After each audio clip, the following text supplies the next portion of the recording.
You're listening to the Life Coach School podcast with Brooke Castillo, episode number 529. Welcome to the Life Coach School podcast, where it's all about real clients, real problems, and real coaching. And now, your host, Master Coach Instructor Brooke Castillo.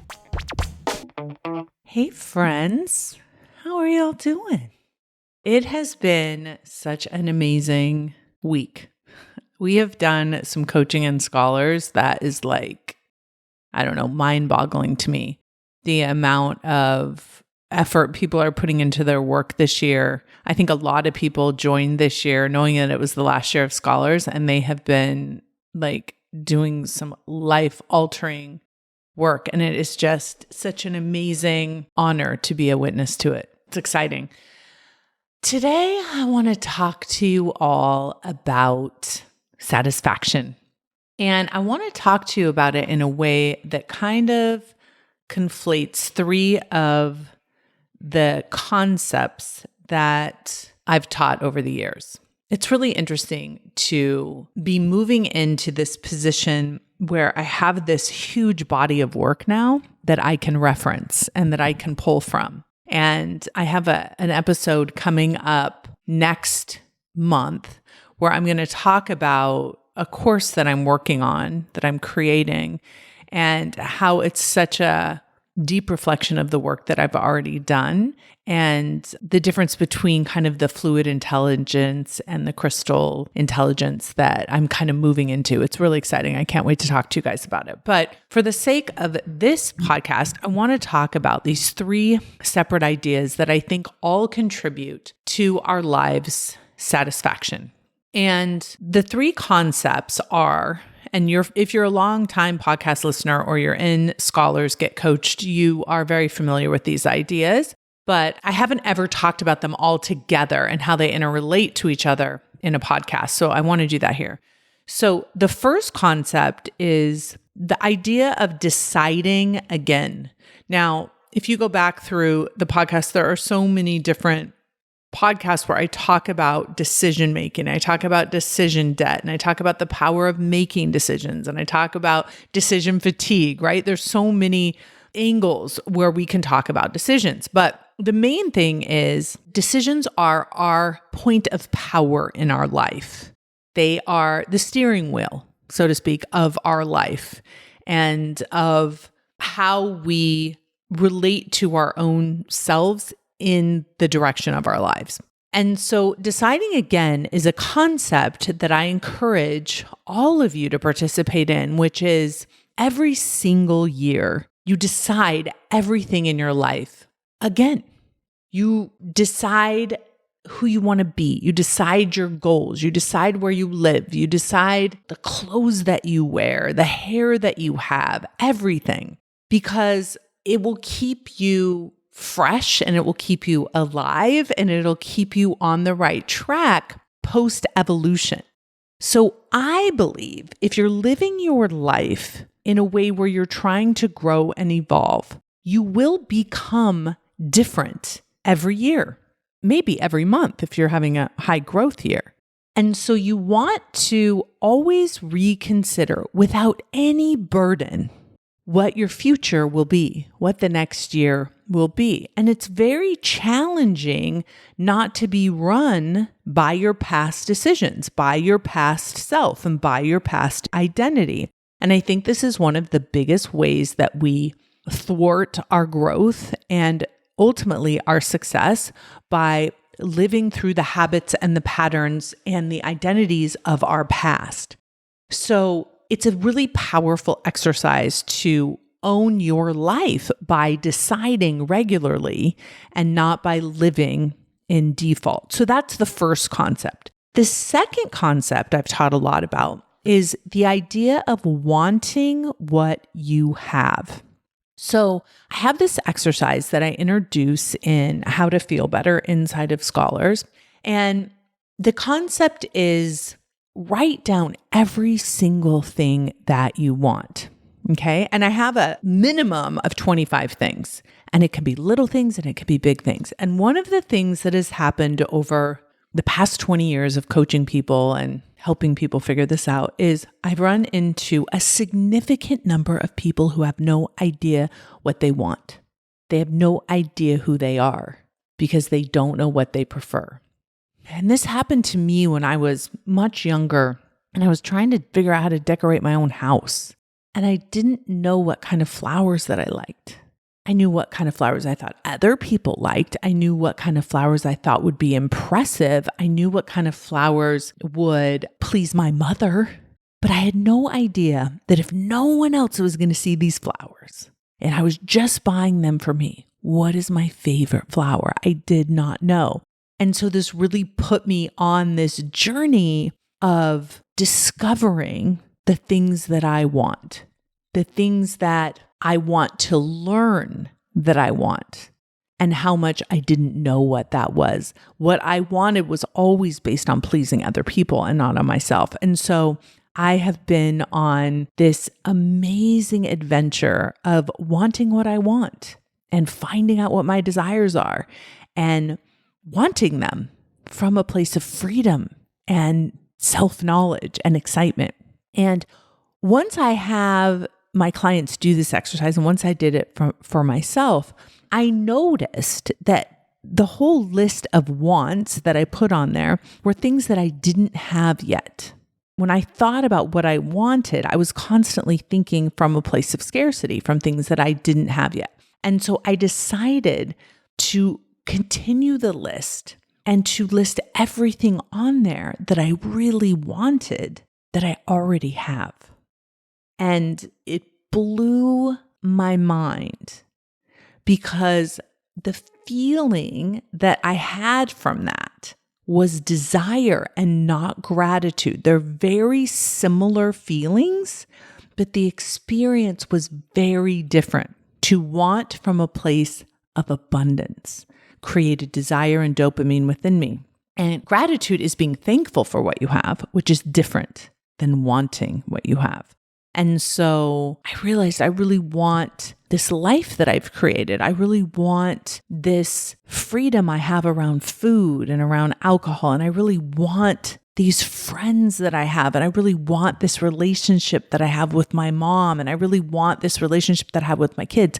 And I realized that so many of the things that I want, I already have. And so this second concept is really wanting what you already have and doing that actively. Now, this doesn't take away from wanting what you don't have.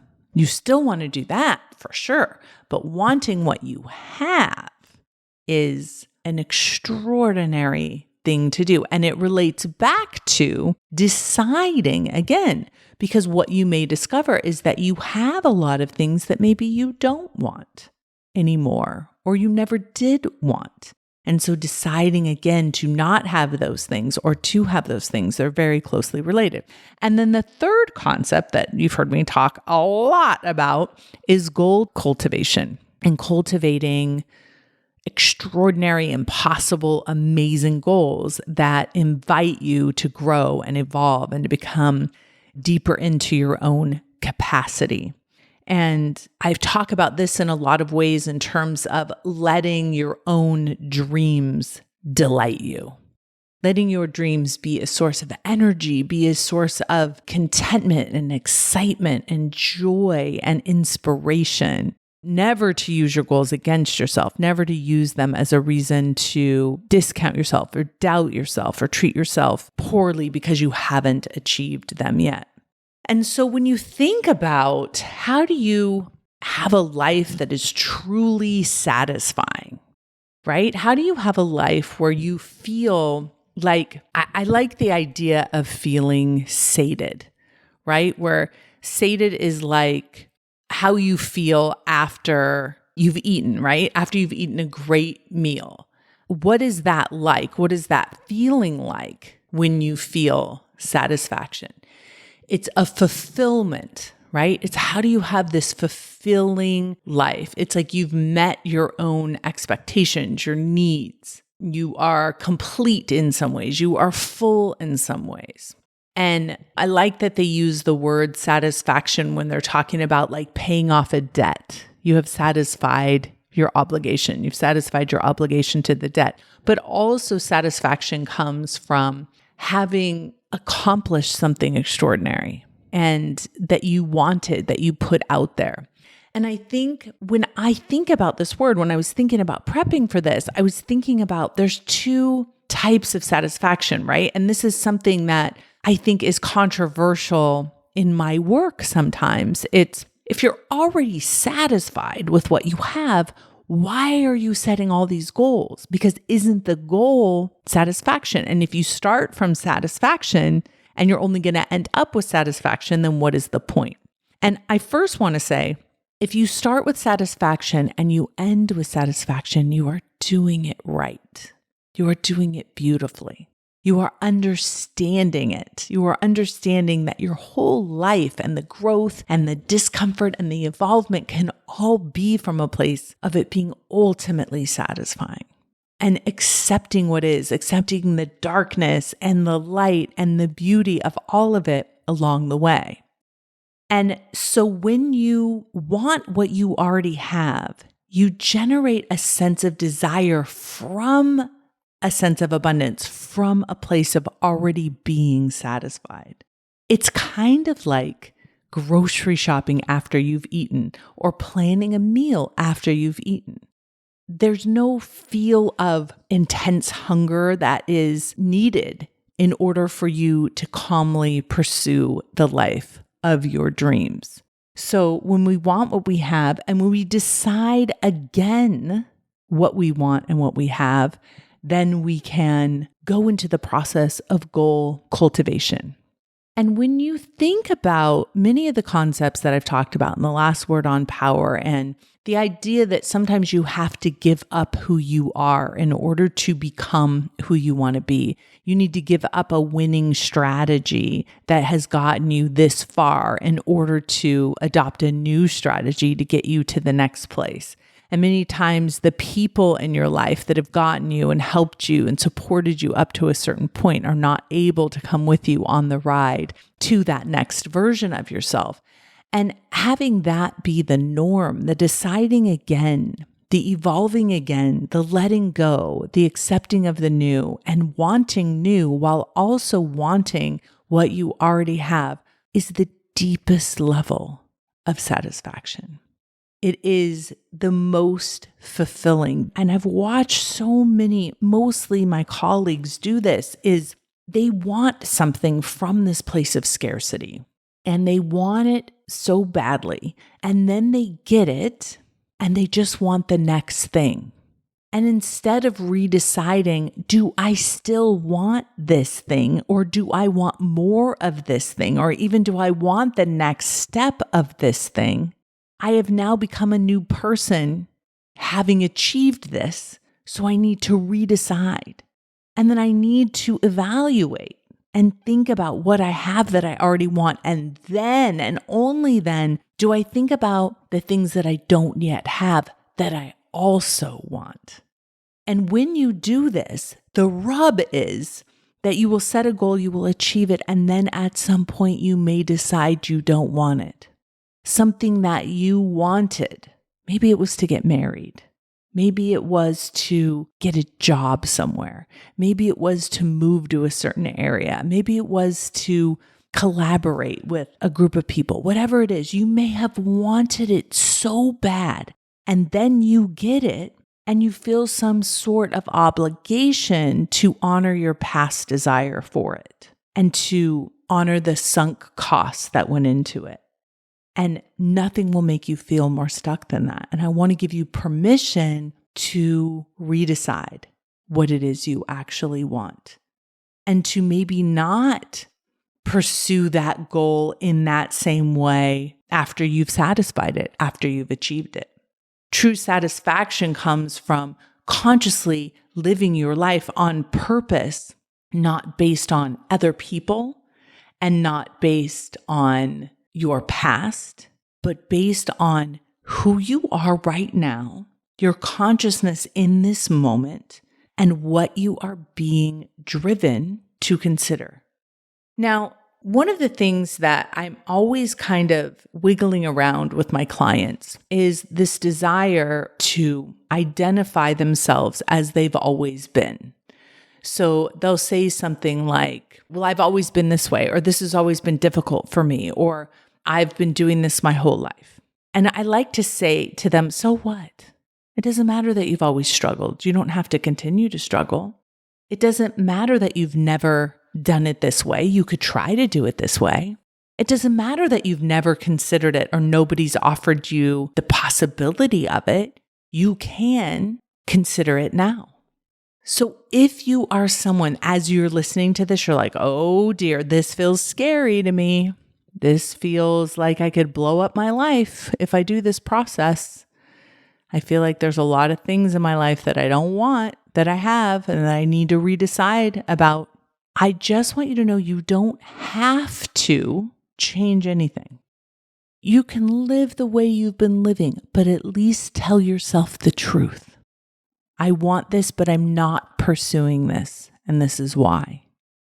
Really powerful.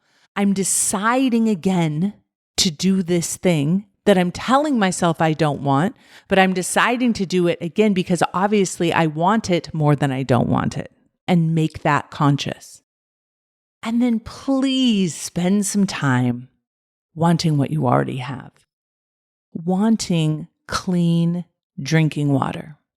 Wanting electricity. Wanting windows. Wanting a car that works. Wanting laughter. Wanting, for me, chicken noodle soup. Wanting my boyfriend, wanting the time I get with my kids, wanting the privilege of getting older, wanting my cell phone and my computer and my desk and the tree outside on my property and the lemons, and wanting deeper things, wanting the growth that I've earned and wanting the money that I've created and wanting the generosity that I have and wanting the strength that I have. And really wanting the ability to accept the parts of me that I don't love so much. Being in that space. And then once you've done that, my friends, you've redecided and you've wanted what you want, then I want you to consider wanting what you don't yet have. And open yourself up to the possibility of having all of it. And living in the space of that possibility, doing a possibility drop and being in the moment of having it and what that would be like. And let your body tingle with the accomplishment of it long before you ever get it. Be in the joy of the experience of it long before you ever get it. Live in the beautiful, satisfying space of anticipation. Anticipation doesn't exist with things we already have. Anticipation begins and we experience with things we don't yet have.